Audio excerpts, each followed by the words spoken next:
السلام عليكم، مرحبا بكم مشاهدينا الكرام في هذه النشرة الإخبارية العاجلة، وهذه أبرز العناوين. الملك يوجه خطابا للشعب المغربي بمناسبة عيد العرش. هيئة البث الإسرائيلية: المغرب يستضيف أول مناورات لقوة الاستقرار الدولية في غزة.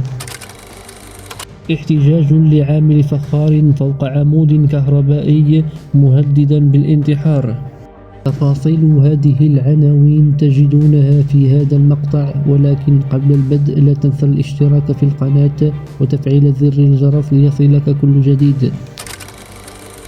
أعلنت وزارة القصور الملكية والتشريفات والأوسمة أنه بمناسبة تخليد الذكرى 27 لعيد العرش سيوجه جلالة الملك محمد الثالث مساء يوم الأربعاء 29 يوليوز 2026 خطابا إلى الشعب المغربي. وأضاف البلاغ أن الخطاب الملكي سيبث على أمواج الإذاعة وشاشات التلفزة يوم الأربعاء ابتداء من الساعة 9 مساء.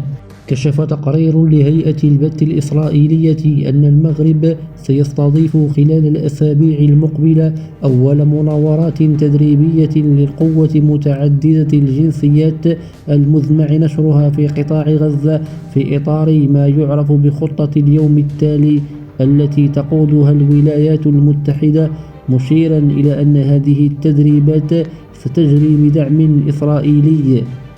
شهد محيط قاعة فتح الله الوعزاوية بحي بطانة بمدينة سلا يوم الثلاثاء استنفارا أمنيا عقب اعتلاء صانع فخار قادم من مدينة فاس عمودا كهربائيا عالي التوتر، مهددا بإلقاء نفسه احتجاجا على ما وصفه بتهميش العاملين في قطاع الصناعة التقليدية وضياع حقوقهم.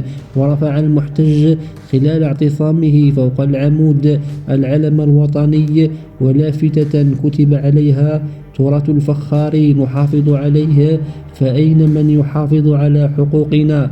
كفى تهميشا للصناع التقليديين، نطالب بفتح تحقيق، مطالبا الجهات المختصة بالاستماع إلى شكواه والتحقيق في الملف الذي دفعه إلى اختيار هذا الشكل الاحتجاجي.